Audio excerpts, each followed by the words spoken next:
Good morning friends. स्वागत है आपका हमारे यूट्यूब चैनल जीएस कैप्सूल में।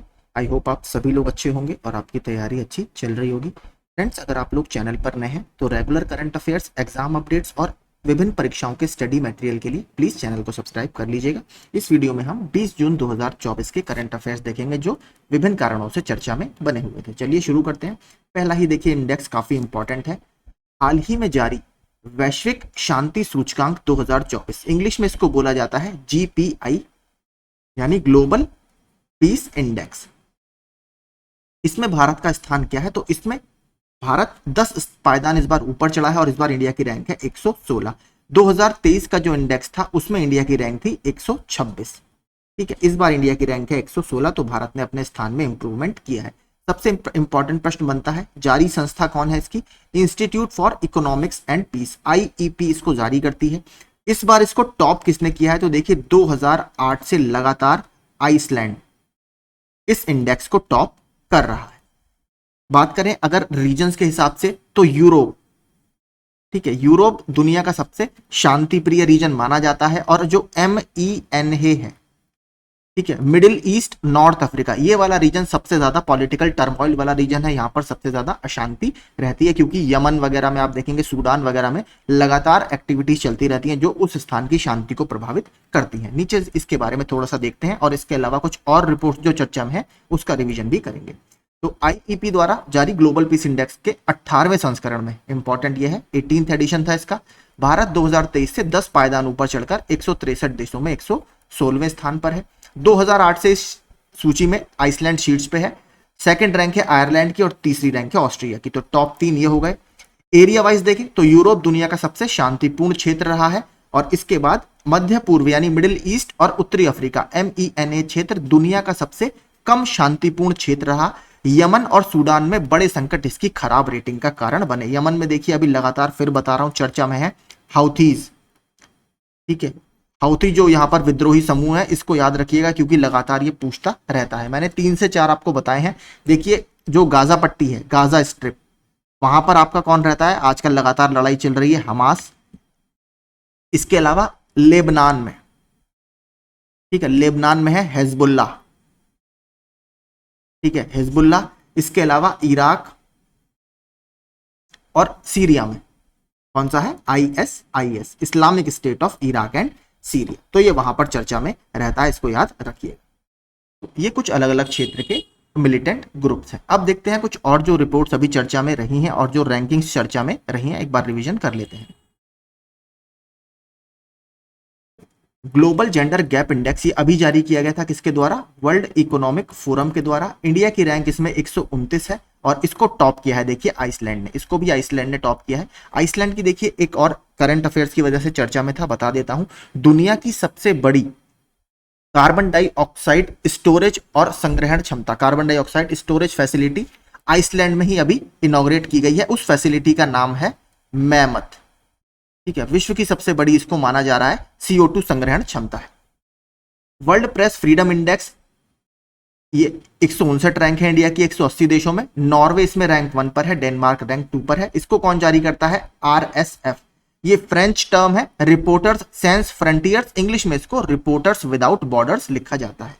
ह्यूमन डेवलपमेंट इंडेक्स सबको पता है, UNDP, United Nations development programme जारी करता है। इंडिया की रैंक इस बार है इसमें 134, टॉप किया है इसको स्विट्जरलैंड। वर्ल्ड हैप्पीनेस रिपोर्ट 2024, इसमें भारत की रैंक है 126। इसको कौन जारी करता है? यूनाइटेड नेशंस का सस्टेनेबल डेवलपमेंट सॉल्यूशन नेटवर्क, ये इसको जारी करता है SDSN। इसको टॉप किया है फिनलैंड ने। तो ये कुछ अभी इंडेक्स या सूचकांक चर्चा में थे। देख लेते हैं जो रिपोर्ट्स अभी चर्चा में रही हैं कुछ। तो global economic prospects report world bank द्वारा जारी की जाती है। वाइल्ड लाइफ क्राइम रिपोर्ट, जो अवैध वन्यजीवों का व्यापार होता है, United Nations office on drug and crime द्वारा जारी की जाती है। State of world fisheries and agriculture, जो मत्स्य पालन वगैरह से संबंधित रिपोर्ट है, वो फूड एंड एग्रीकल्चर ऑर्गेनाइजेशन जारी करती है। वर्ल्ड वेल्थ रिपोर्ट ये कैप जेमिनी रिसर्च इंस्टीट्यूट के द्वारा भी जारी की गई। State of the world ocean report, तो 8 जून को विश्व महासागर दिवस मनाया जाता है, उसी के दौरान ये लॉन्च की जाती है। यूनेस्को का एक विंग है इंटर गवर्नमेंटल ओशियोनोग्राफिक कमीशन, IOC, वो इसको जारी करता है। चाइल्ड न्यूट्रिशन रिपोर्ट यानी बाल पोषण रिपोर्ट ये यूनिसेफ ने अभी जारी की है। Shared water for prosperity report ये वर्ल्ड बैंक के द्वारा अभी जारी की गई है। और ग्लोबल इकोनॉमिक प्रोस्पेक्ट्स, माफ कीजिए दोबारा ये आ गया। अगर देखिए ग्लोबल इकोनॉमिक प्रोस्पेक्ट्स की जगह मैं इसको आउटलुक कर दूं, ग्लोबल इकोनॉमिक आउटलुक रिपोर्ट तो ये जारी करता है IMF। इनमें बस यही अंतर है, global economic prospects world bank जारी करता है, ग्लोबल इकोनॉमिक आउटलुक IMF जारी करता है। तो ये कुछ न्यूज अभी चर्चा में। हाल ही में लोकसभा में प्रोटेम स्पीकर के रूप में किसे नियुक्त किया गया है? तो कांग्रेस पार्टी के सबसे सीनियर मोस्ट MP हैं, उनको चुना गया है, के सुरेश जी को। देखिए प्रोटेम स्पीकर क्या होता है, जब भी कोई नई लोकसभा इलेक्ट होती है तो मोस्टली जो सबसे सीनियर मोस्ट मेंबर होता है जो वहां पर इलेक्ट होकर आया होता है, इंडियन प्रेसिडेंट या भारतीय राष्ट्रपति उसको उस पद पर नियुक्त करते हैं। ये एक टेम्परेरी पोस्ट होती है, यानी इसका मुख्य कार्य होता है जो नए लोग चुनकर आए हैं उसका इलेक्शन कराना, उनको शपथ दिलाना संसद की। ठीक है, तो ये इसका मुख्य काम रहता है। तो यहां पर आप पढ़ सकते हैं, भारत के राष्ट्रपति द्वारा सबसे वरिष्ठ सदस्य को नियुक्त किया जाने वाला यह है अस्थायी पद। इसको याद रखिएगा, टेम्परेरी पोस्ट है। पहली बैठक की अध्यक्षता करने, फ्लोर टेस्ट आयोजित करने, अध्यक्ष और उपाध्यक्ष के चुनावों की देखरेख करने और नए सदस्य को शपथ दिलाने के लिए यह पद चूज किया जाता है। और नए अध्यक्ष के चुने जाने के बाद प्रोटेम स्पीकर का पद जो है ऑटोमेटिकली खत्म हो जाता है। तो अब देखते हैं इस बार अभी तक नए कौन बनेंगे। अब फिलहाल तो ओम बिरला सर थे। हाल ही में कौन सा देश समलैंगिक विवाह को मान्यता देने वाला पहला दक्षिण पूर्वी एशियाई देश बन गया है? तो देखिए पहला साउथ ईस्ट एशियन नेशन बना है थाईलैंड। इसने अभी समलैंगिक विवाह या सेम सेक्स मैरिज को मंजूरी दे दी है। थाईलैंड की अगर राजधानी की बात करें तो वो क्या है आपका, बैंकॉक। और जो मुद्रा है यहाँ की वो है हाँ। थाईलैंड का मैंने मैप डाला है, तो कुछ मैप से हम चीजें समझने की कोशिश करते हैं। ठीक है, ये देखिए पूरा थाईलैंड का मैप है। थाईलैंड के ईस्ट में पड़ती है गल्फ ऑफ थाईलैंड और थाईलैंड के वेस्ट में पड़ता है अंडमान सी। साउथ वेस्ट में पड़ता है इसके इंडियन ओशन या हिंद महासागर। यहां पर देखिए क्रा इस्थमस, ठीक है, क्रा इस्थमस, ठीक है, ये बहुत इंपॉर्टेंट है। देखिए इस्थमस क्या होता है, जो मतलब दो बड़े लैंडमास होते हैं और उसके बीच में अगर एक छोटा लैंडमास उसको जोड़ता है, या दो बड़े भूमि के हिस्से होते हैं उसको एक छोटा भूमि का हिस्सा जोड़ता है, तो उसे इस्थमस बोला जाता है। तो इस्थमस ऑफ क्रा आपके आइलैंड के यहां पर आप देखेंगे इस हिस्से में स्थित है। बात करें यहां पर एक प्लेटू है जिसका नाम है, या पठार है जिसका नाम है खोरात पठार। ठीक है, और अगर बात करें इसके बॉर्डर नेशन की, कौन कौन से देश इसको बॉर्डर करते हैं, तो सबसे पहले ईस्ट में कंबोडिया, फिर वियतनाम, सॉरी माफ कीजिए वियतनाम नहीं है, लाओस, फिर है आपका बर्मा वेस्ट में, या फिर म्यांमार जिसको अब मॉडर्न डे में बोला जाता है, और साउथ में आप देखेंगे तो मलेशिया इसको बॉर्डर करता है। ठीक है, तो कंबोडिया, लाओस, म्यांमार और आपका मलेशिया, ये सब इसको बॉर्डर करते हैं। यहां पर आप देखेंगे जो मेकोंग नदी है, मेकोंग नदी इसकी नॉर्थ ईस्ट में फ्लो करती है थाईलैंड के। ठीक है, और बैंकॉक मैंने आपको बता दिया इसकी कैपिटल है। तो ये कुछ आपके बैंकॉक से संबंधित फैक्ट हो गए। आगे चलते हैं। हाल ही में खबरों में आए स्ट्रेप्टोकोकल टॉक्सिक शॉक सिंड्रोम, देखिए STSS, ये लगातार न्यूज में है। मुझे लगता है इससे प्रश्न आपका जरूर बनेगा। और आपने देखा होगा UPPCS में मोस्टली प्रश्न कैसे बनता है कि ये बीमारी किसके कारण होती है, जैसे विषाणु दे देगा, बैक्टीरिया दे देगा, या फिर आपको प्रोटोजोआ दे देगा, इस तरीके के ऑप्शन दे देगा। तो जो स्ट्रेप्टोकोकल टॉक्सिक शॉक सिंड्रोम है, ये अभी जापान में लगातार चर्चा का विषय बना हुआ है। लगातार इसके मामले जापान में बढ़ रहे हैं, और ये एक बैक्टीरिया जनित रोग है, यानी बैक्टीरिया से होने वाली बीमारी है। तो थोड़ा सा इसके बारे में देखते हैं, ये इंपॉर्टेंट है। Japan streptococcal toxic shock syndrome के प्रसार से एक बड़े स्वास्थ्य संकट से जूझ रहा है। ग्रुप ए स्ट्रेप्टोकोकस बैक्टीरिया के कारण होने वाला STSS गंभीर सूजन को ट्रिगर करता है, जिससे संभावित अंग की क्षति हो सकती है। इसमें देखिए बुखार, मांसपेशियों में दर्द और मतली वगैरह जैसे कुछ सिम्टम्स इसके शामिल हैं, और कभी कभी देखिए इसमें मेडिकल इंटरवेंशन की जरूरत भी पड़ जाती है। तो इसको याद रखिएगा। पहले तो कौन सा देश चर्चा में है, जापान, और किसके कारण होता है, बैक्टीरिया के कारण ये होता है। हाल ही में खबरों में रहा बर्प टैक्स या कर किस देश से जुड़ा है, तो देखिए बर्प का मतलब होता है आपका डकार लेना। ठीक है, इंग्लिश में बर्प। तो किस लिए था ये, स्पेशली आपको पता होगा जो कड च्युइंग होती है, जो हमारे मवेशी होते हैं, मवेशी आपको पता है पर्यावरण में मीथेन गैस का उत्सर्जन करते हैं। तो न्यूजीलैंड इसको लेकर आया था 2022 में। ठीक है, ताकि पशुओं से उत्सर्जन होने वाली मीथेन गैस पर कमी लाई जा सके, क्योंकि मीथेन जो है एक ग्रीन हाउस गैस है और ये कहीं ना कहीं ग्लोबल वार्मिंग को प्रमोट करती है। लेकिन अब थोड़ी सरकार जब विरोध हुआ तो उसके बैकफुट में आ गई है और इसने इसको वापस लेने का फैसला किया है, इस वजह से ये चर्चा में है। ठीक है, यहाँ पर आप पूरा पढ़ सकते हैं। न्यूजीलैंड 2022 में बर्फ टैक्स की शुरुआत की थी। इस कर का प्राथमिक उद्देश्य जानवरों से मीथेन उत्सर्जन को कम करना था। हालांकि न्यूजीलैंड ने हाल ही में इस कर को खत्म करने की घोषणा की है, तो ये काफी इंपॉर्टेंट है। अगर बात करें थोड़ा सा न्यूजीलैंड की, तो न्यूजीलैंड की जो राजधानी है वो क्या है? न्यूजीलैंड की राजधानी है वेलिंगटन और करेंसी है इसकी न्यूजीलैंड डॉलर।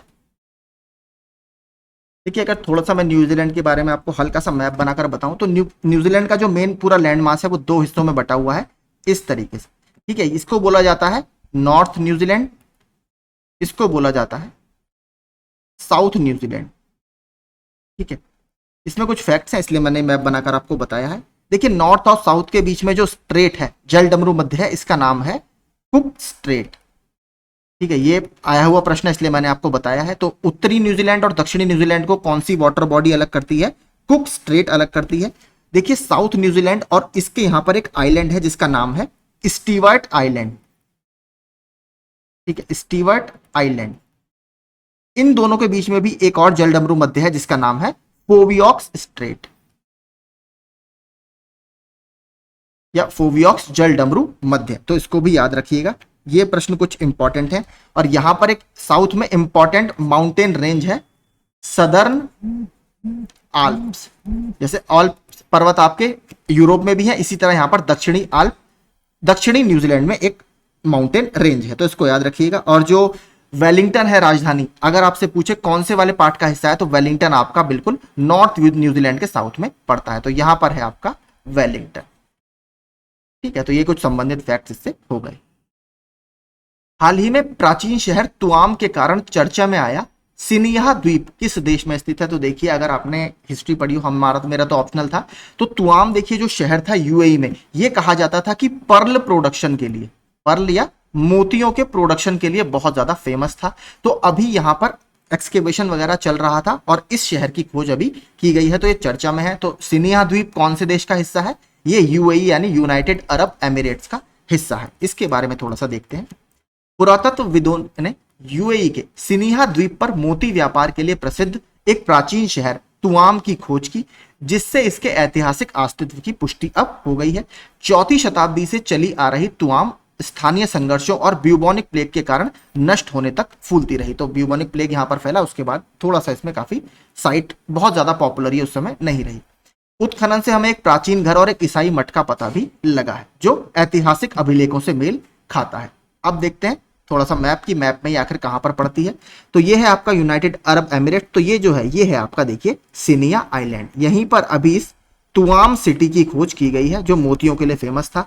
बात करें यूएई की, तो यूएई का बॉर्डर किससे लगता है? ईस्ट में ओमान से लगता है, साउथ में लगता है सऊदी अरेबिया से। ये जो वाटर बॉडी है जो आपको अरेबियन गल्फ दिख रहा होगा, इसको एक और नाम से जाना जाता है, ज्यादा फेमस वही है पर्सियन गल्फ या फारस की खाड़ी। ये वाली वाटर बॉडी क्या है? गल्फ ऑफ ओमान, ओमान की खाड़ी। और यहां पर जो आपकी स्ट्रेट बनती है, जल डमरू मध्य बनता है, उसका नाम क्या है? Straight of Hormuz. ठीक है, हॉर्मूज जल डमरू मध्य। तो हॉर्मूज जल डमरू मध्य कौन कौन सी वाटर बॉडीज को जोड़ता है? ये गल्फ ऑफ ओमान, ओमान की खाड़ी को, और फारस की खाड़ी को जोड़ता है। इसको याद रखिएगा। आगे चलते हैं। और हाँ, यूएई की अगर बेसिक फैक्ट्स की बात करें तो यूएई की कैपिटल क्या है? अबू धाबी है। और करेंसी क्या है यहाँ की? दिरहम, दिरहम। ठीक है, इसको याद रखिएगा। हाल ही में प्रतिष्ठित Nelson Mandela life time achievement award पाने वाले पहले भारतीय के रूप में किसने इतिहास रचा है? तो विनोद गणात्रा जी को पहले मतलब भारतीय बन गए हैं जिनको Nelson Mandela life time achievement award मिला है। इनको इससे पहले भारत में जो फिल्म मेकिंग में सबसे बड़ा पुरस्कार होता है दादा साहब फाल्के पुरस्कार, वो भी इनको दिया जा चुका है। तो बहुत फेमस फिल्म मेकर है और स्पेशली जो बाल फिल्में होती हैं, चाइल्ड फिल्म मेकर है। भारत के एक प्रमुख बाल फिल्म निर्माता विनोद गणात्रा को सिनेमा में उनके योगदान के लिए दक्षिण अफ्रीका के प्रतिष्ठित Nelson Mandela life time achievement award से सम्मानित किया गया है। वह 7वें नेल्सन मंडेला बाल फिल्म महोत्सव में प्रस्तुत इस सम्मान को पाने वाले पहले भारतीय हैं। इससे पहले देखिए इन्हें Dada Saheb Phalke lifetime achievement award मिल चुका है। और एक और अवार्ड इन्हें मिला था, लिव उलमन शांति पुरस्कार। तो इनके बारे में याद रखिएगा, पहले हैं इसलिए बहुत इंपॉर्टेंट है। कुछ अन्य जो पुरस्कार अभी चर्चा में है वो देख लेते हैं। Dilip Bose lifetime achievement award Narsingh और रोहिणी लोखंडे जी को दिया गया है। गुडलेप्पा हल्दीकेरी अवार्ड 2024 सिद्धलिंगा पट्टाना शेट्टी जी को। स्वास्थ्य संवर्धन के लिए नेल्सन मंडेला अवार्ड, ये देखिए WHO देता है, ये राष्ट्रीय मानसिक स्वास्थ्य और तंत्रिका विज्ञान संस्थान निमहंस, ठीक है, निमहंस है बेंगलुरु में, उसको ये मिला है। संयुक्त राष्ट्र का WSIS 2024 चैंपियन पुरस्कार ये C.को मिला है। Centre for development of telematics, Bharat का जो डिपार्टमेंट ऑफ टेलीकम्युनिकेशन है, दूरसंचार विभाग है, उसका एक टेक्निकल विंग है, इसको यह भी अवार्ड दिया गया है। तो ये कुछ अवार्ड अभी चर्चा में बने हुए थे। बात हो रही है देखिए यहाँ पर नेल्सन मंडेला की, तो नेल्सन मंडेला को भारत रत्न से भी सम्मानित किया जा चुका है। इनको 1990 में, ठीक है, भारत सरकार ने भारत रत्न पुरस्कार से सम्मानित किया था। और इसी साल एक बहुत फेमस पर्सनैलिटी और हैं, भीमराव रामजी अंबेडकर, BR अंबेडकर सर को भी 1990 में ही भारत रत्न पुरस्कार दिया गया है। तो इसको आप याद रखिएगा, 1990 में नेल्सन मंडेला जी को भी मिला था। इसके अलावा एक और बहुत फेमस पर्सनैलिटी है मदर टेरेसा जी, ठीक है, मदर टेरेसा जी को 1980 में दिया जा चुका है। मैं आपको बता रहा हूं स्पेशली जो विदेशी हैं, तो मदर टेरेसा जी को 1980 में ये मिल चुका था। मदर टेरेसा का असली नाम क्या था? एग्नेस गोंस्का बॉज्यू। आगे चलते हैं। विदेश मंत्रालय ने किस बैंक के साथ ई माइग्रेट के लिए समझौता ज्ञापन पर हस्ताक्षर किया? तो माइग्रेट आप समझ गए होंगे, प्रवासी भारतीयों से संबंधित है, और इसके लिए इन्होंने SBI ई पे से समझौता किया है। हाल ही में विदेश मंत्रालय ने SBI ने ई माइग्रेट पोर्टल के उपयोगकर्ताओं को अपने भुगतान गेटवे SBI ई पे के माध्यम से बैंक के एक अतिरिक्त डिजिटल सेवा भुगतान प्रदान करने के लिए समझौता ज्ञापन पर हस्ताक्षर किए हैं। यह 2014 में पोर्टल लॉन्च हुआ था और प्रवासी भारतीय श्रमिकों से ये संबंधित है, तो ये इंपॉर्टेंट है। इसके अलावा देखिए कुछ और पोर्टल अभी चर्चा में है, वो हम आगे देखेंगे। कृषि सखी सर्टिफिकेशन कार्यक्रम के लिए कौन से 2 मंत्रालयों ने एक MOU यानी मेमोरेंडम ऑफ अंडरस्टैंडिंग पर हस्ताक्षर किए हैं? तो देखिए जो कृषि सखी सर्टिफिकेशन स्कीम है, ये SHG जो महिलाओं द्वारा चलाए जाने वाले स्वयं सहायता समूह है, उससे संबंधित एक स्कीम है। तो गांव में जो महिलाएं रहती हैं उनको कृषि के क्षेत्र में प्रमोट करना, ये इसका मुख्य कार्य है। कृषि और किसान कल्याण मंत्रालय और ग्रामीण विकास मंत्रालय ने ये MOU साइन किया था। नरेंद्र मोदी जी ने 18 जून 2024 को वाराणसी में कृषि सखी सर्टिफिकेशन के तहत 30,000 से अधिक स्वयं सहायता समूहों को प्रमाण पत्र प्रदान किया। अगस्त 2023 में एक MOU पर हस्ताक्षर किए गए थे कृषि और किसान कल्याण मंत्रालय और ग्रामीण विकास मंत्रालय के तहत। तो ये अभी लगातार न्यूज में थी। हाल ही में किस संस्थान ने गंगा नदी की सफाई प्रक्रिया की निगरानी के लिए पर्यावरण प्रवाह निगरानी प्रणाली, जिसको ई फ्लोज यानी एनवायरमेंटल फ्लोज कहा जा रहा है, ये शुरू की है? तो ये देखिए जल शक्ति मंत्रालय ने शुरू की है। पर्यावरण मंत्रालय मत लगाइएगा, जल शक्ति मंत्रालय की पहल है। थोड़ा सा इसके बारे में आप पढ़ सकते हैं। केंद्रीय जल शक्ति मंत्रालय ने एक ई फ्लो पारिस्थितिकी निगरानी प्रणाली शुरू की है, जो परियोजनाओं, नदी के पानी की गुणवत्ता और अन्य प्रमुख मापदंडों की वास्तविक समय पर योजना और निगरानी की अनुमति देती है। इसको NMCG national mission for clean Ganga ने इसको डेवलप किया है। तो आपको रियल टाइम बताएगी कि जो आपने नदी के संरक्षण से लेकर स्कीम चला रखी हैं, उनकी रियल टाइम ट्रैकिंग आपको इससे पता लगेगी। अब इसके अलावा देखिए कुछ और पोर्टल्स जो चर्चा में है वो मैंने डाल दिए हैं। तो एक प्रवाह पोर्टल अभी चर्चा में था, ये RBI का है। बीमा सेंट्रल पोर्टल, देखिए ये इंडिया का पहला इंश्योरेंस पोर्टफोलियो मैनेजमेंट पोर्टल है और SBI जनरल इंश्योरेंस के द्वारा लॉन्च किया गया है। CDP सुरक्षा पोर्टल, तो देखिए जो बागवानी वाले किसान होते हैं, हॉर्टिकल्चर के किसान होते हैं, उनके अकाउंट में डायरेक्ट सब्सिडी भेजने के लिए इस प्लेटफॉर्म का यूज किया जाएगा। भारत की जो NPCI है, national payments corporation of India, उन्होंने इसको डेवलप किया है। इसके अलावा एक ड्रिम्स प्लेटफॉर्म अभी चर्चा में है। देखिए ड्रिम्स क्या है? Disaster reporting information management system. तो डिजास्टर मैनेजमेंट से संबंधित एक प्लेटफॉर्म है, असम सरकार ने लॉन्च किया है यूनिसेफ की हेल्प से, ठीक है, इन दोनों ने ज्वाइंट रूप से इसको लॉन्च किया है। असम में आपको पता है ब्रह्मपुत्र में जब मानसून सीजन आता है तो काफी ज्यादा बाढ़ वगैरह की घटनाएं होती हैं, तो एक तरह से उसकी रियल टाइम ट्रैकिंग हमें ये प्रोवाइड कराएगा। 2024 में राष्ट्रीय महिला आयोग यानी नेशनल कमीशन फॉर वुमेन को किस राज्य से सबसे ज्यादा शिकायतें मिली हैं? तो देखिए उत्तर प्रदेश से सबसे ज्यादा शिकायतें मिली हैं। सेकंड रैंक है आपकी महाराष्ट्र की। तो राष्ट्रीय महिला आयोग की अगर थोड़ी सी बात करें तो एक स्टैट्यूटरी बॉडी है, यानी ओरिजिनल कॉन्स्टिट्यूशन में इसका कोई जिक्र नहीं था। 1992 में इसको एक एक्ट के तहत स्थापित किया गया है। ठीक है, बात करें अगर सबसे पहली चेयरपर्सन इसकी कौन थी, तो सबसे पहली चेयरपर्सन थी जयंती पटनायक। वर्तमान में जो इसकी हेड है वो है रेखा शर्मा जी। ठीक है, काफी ज्यादा मैम ट्विटर पर भी एक्टिव रहती हैं, तो ये आप याद रखिएगा। हेडक्वार्टर की बात करें तो इसका हेडक्वार्टर है न्यू दिल्ली में। तो उत्तर प्रदेश से सबसे ज्यादा इस बार इन्हें वो मिली है। अगर बात करें, देखिए एक और इसी तरीके का थोड़ा सा न्यूज है, बता देता हूं कि एनसीआरबी के डेटा के अनुसार जो नेशनल क्राइम रिकॉर्ड्स ब्यूरो है, मोबाइल नंबर की धोखाधड़ी के मामले में कौन सा राज्य है जिसने सबसे ज्यादा मोबाइल नंबरों को बैन किया है? तो सबसे ज्यादा मोबाइल नंबरों को बैन किया है हरियाणा पुलिस ने। ठीक है, जो आपके मोबाइल धोखाधड़ी में या मोबाइल फ्रॉड में इन्वॉल्व थे उसका डेटा ये है। तो हरियाणा पुलिस ने सबसे ज्यादा धोखाधड़ी वाले मोबाइल नंबरों को ब्लॉक किया है, ये अभी एनसीआरबी का डेटा आया था। ठीक है, तो यही हमारे सारे करंट अफेयर्स आज के चर्चा में थे। आई होप आपको सेशन अच्छा लगा होगा और यूजफुल लगा होगा। अगर पसंद आया हो तो प्लीज चैनल को सब्सक्राइब जरूर कीजिएगा। Thank you so much. PDF आपको शाम तक टेलीग्राम ग्रुप में मिल जाएगा। धन्यवाद।